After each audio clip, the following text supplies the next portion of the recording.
too.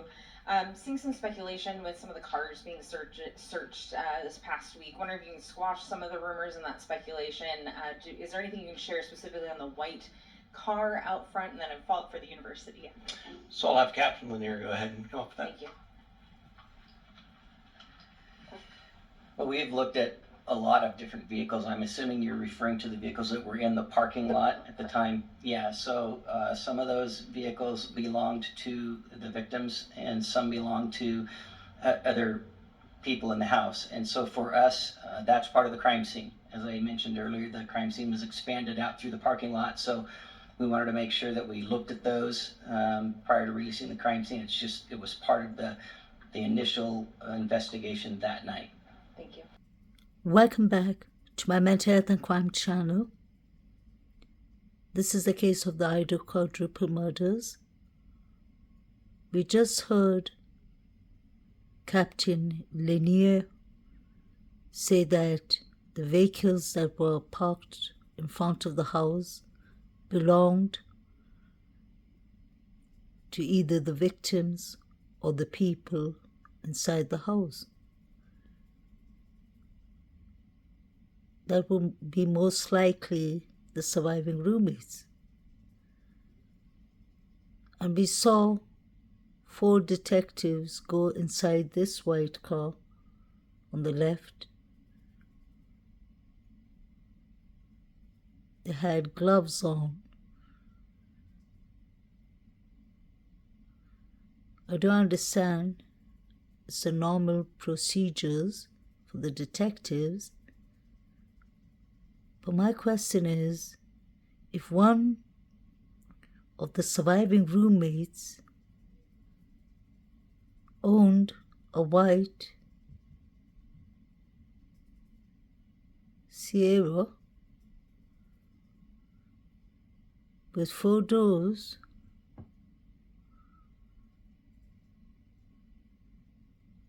my question is, could the surviving roommate have used her car at 3 a.m. at night? Because we saw a car front light flashing.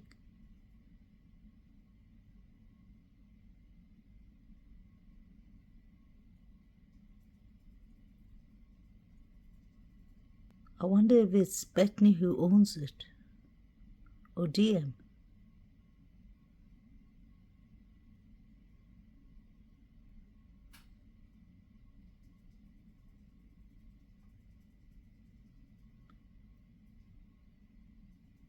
Is that the exculpatory evidence that one of the surviving roommates has, that she saw the other one driving off, or somebody driving with a car? Could that be possible? Northwest Public Broadcasting. I see that the FBI set up a special web page just to collect digital information. I'm also curious if any of the investigators can speak to this. Curious if the Wi-Fi hotspot has been tapped at all. It's possible if the suspect had their phone on them, it may have pinged off the Wi-Fi in the residence. Has that been checked on at all? As I stated, our investigation is looking at every avenue of every piece of evidence that we can. The FBI has given us a website for any downloads of video or anything, so we ask people, if you have any of that, to send it to us, please. The 3 young adults on Banfield body cam had phones with them, so their phones should have pinged. What about Saeed? Didn't he have a phone? He is watching interesting pictures in his device. I've always asked this question. Have they pinged all the phones that were near the areas? What about the 4 figures running? Didn't they have on phone devices, or did they leave them at home like the 4chan anonymous poster said? Were they just pinging Brian Christopher Kogo's Koberger's phone? Or were they pinging all the phones in the area? That's my question. News. If I can get Captain Lanier. Sir, why not tell the public who the target was? You've said that this was a targeted attack. Why not tell the public who was targeted? If it was multiple people, it would go a long ways to telling the public what you're looking for and who you're looking for, the type of person you're looking for. Why not do that to alleviate some of the fears out there in the community? Well, first and foremost, we have the integrity of the investigation to preserve. And we feel like that information is integral to us and how we conduct our investigation. Releasing that to the public may or may not flood us with a lot of information that's not relevant or specific to what we're looking at. So we do want more information, but we don't want to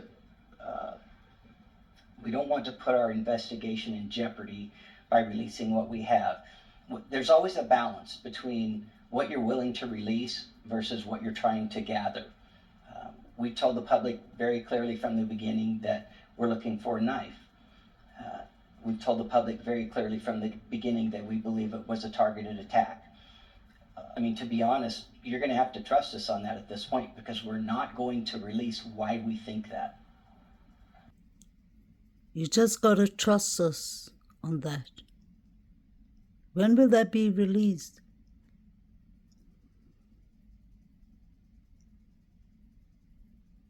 Besides the knife sheet, how come there isn't plenty of solid evidence on Brian Koberger? There were many cars that were driving that night.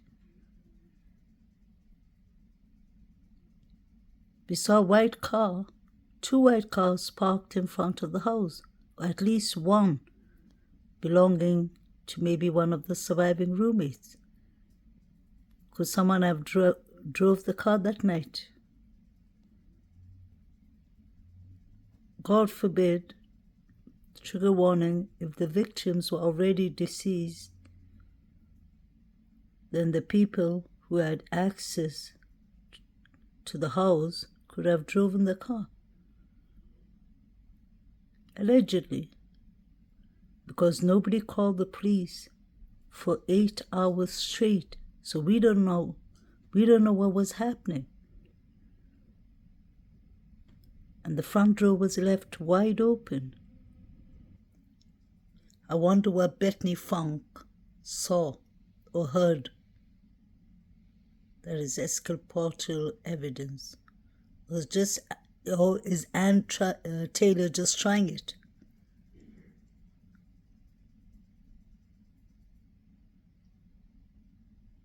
Was Bethany Funk actually at home? Or did she run for her life when she heard the commotion upstairs? That's quite possible, because Bethany Funk lives right under the living room.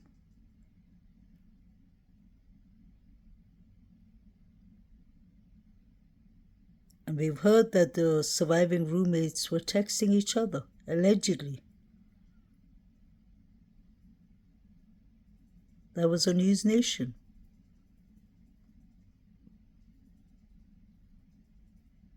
Had multiple stab wounds. Some had defensive wounds, showing they fought with the attacker. And there was no sexual assault. County Coroner Kathy Mabbutt is describing the murders as personal. Were they found in beds?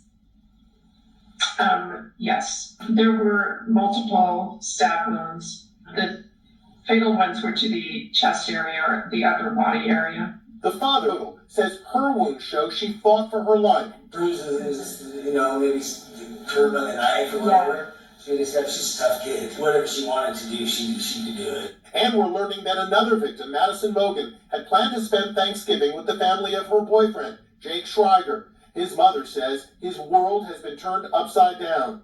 Questions and very few answers after 4 students at the University of Idaho were found murdered in their off-campus house. Authorities are calling it a crime of passion. Here's Stephen Fabian. It's the chilling last photo of 4 University of Idaho students taken just hours before they were found murdered. They were identified as freshman Ethan Chapman, his girlfriend Zana Kernodle, Kaylee Gonzalez and Madison Mogan. It's being called a crime of passion. The killer or killers used an edged weapon such as a knife, police just revealed. I spoke with Kaylee Gonzalez's sister, Olivia, who described the last night of the students' lives. My sisters did everything right. They went out in the buddy system.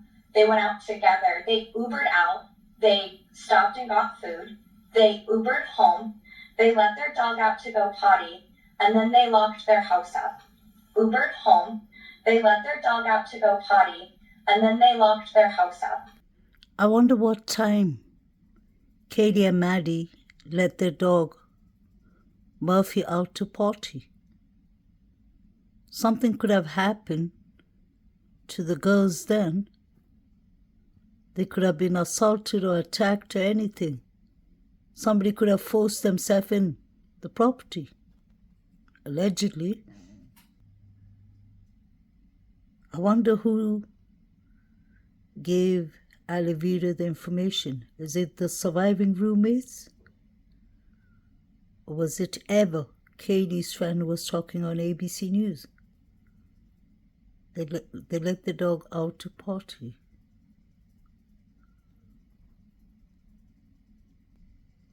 Did Kaylee have a stalker?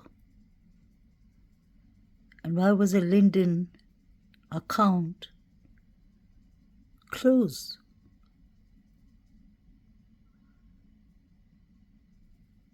Someone logged out of our account.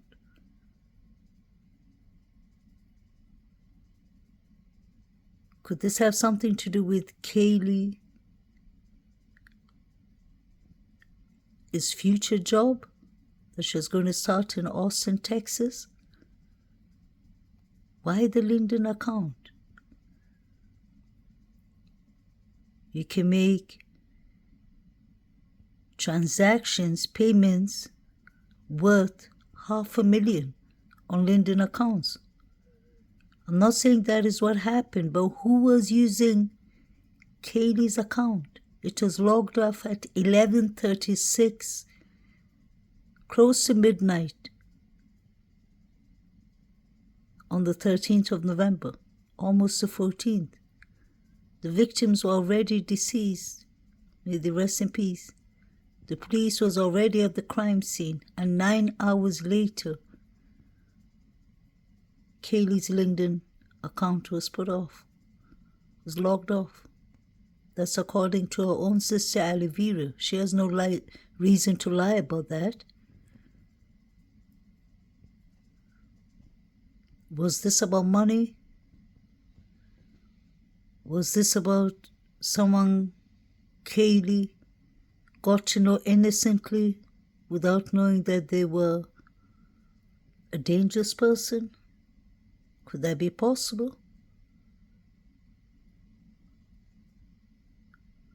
Was someone stalking Kaylee? Poor girl.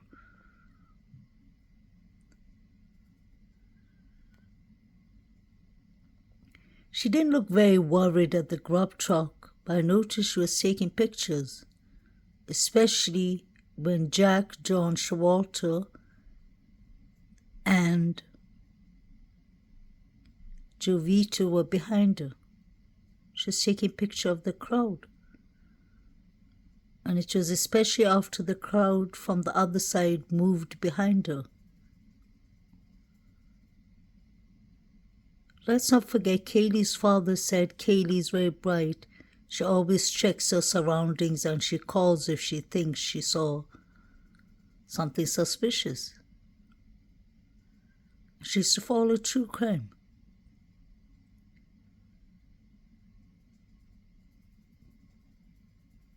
So did something happen when Kaylee went to take her dog out to potty with Maddie? That's possible. Did they forget to lock the sliding door? Was there a party that night at the house? Or was there a gathering? Look at how many cups are on the table. And there's a bottle of alcohol beverage. Did someone attack the 4 victims at least two of the victims, E and Zana, while they were sitting and chilling in the living room. Pay attention to the forensic team. They've been taking pictures of the corridor, between the corridor and the room. So I strongly believe that E was found between the corridor and the room.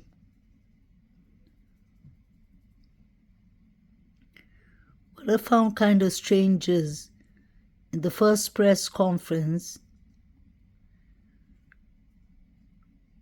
a journalist asked the police, Chief Fry actually, if the bodies are released to the families, may they rest in peace. And Chief Fry said, yes, they have. I believe one of the victims' funeral has already been done. And I know that was E. I wonder why so soon? Is the family trying to avoid all the rumors and speculations? I don't blame them. But I've heard that E's parents paid for a private autopsy for their son.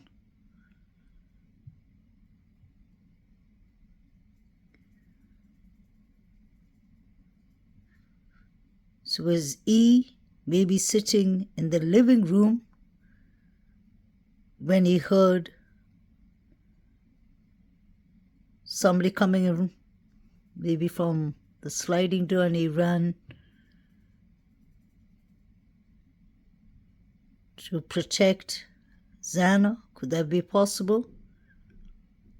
And somebody attacked him from behind while he was running through the corridor, allegedly. That's a strong possibility.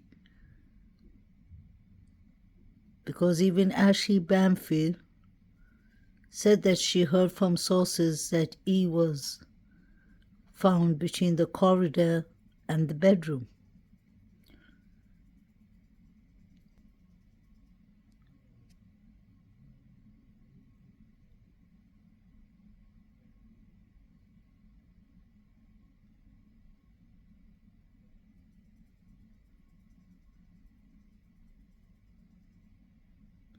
Taking pictures of the corridor.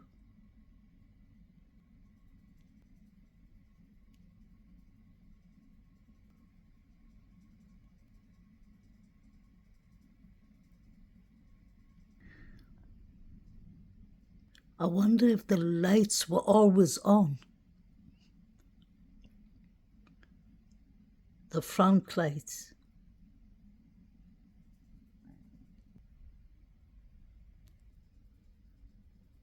Told our Daily Mail reporters that they saw this door right here, the front door to the house, wide open at around 8:30 in the morning on November 13th, that Sunday, hours after 4 people in that house would be murdered and before their bodies would be discovered.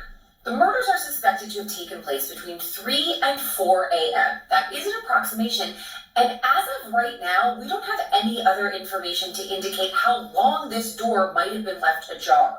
And here's how this new detail could potentially change things. You'll remember that in the early days of the investigation, pretty much everyone was suspicious about why the 2 roommates downstairs on the first floor were alive and unharmed. Many people moved on from those suspicions when we learned that allegedly investigators believe the killer entered through this sliding glass door on the second floor or one of the nearby windows also on the second floor. The murders took place on the second floor and the third floor. The 2 surviving roommates lived on the first floor. So the theory there is, if the killer entered on the second floor and then went upstairs and then exited through the second floor, they would have had no need to go to that bottom floor. But if this front door right here on the first floor was used by the killer, either on their way in or on their way out, we are back at square one with questions as to why these 2 first floor roommates were not harmed. Now, that is very interesting. Who left the front door open? Wasn't BF cold? Wasn't she freezing? It was snowing. It was cold. The neighbor saw the door open at 8:30 a.m. in the morning, on Sunday morning. I'm sure you didn't think much of it.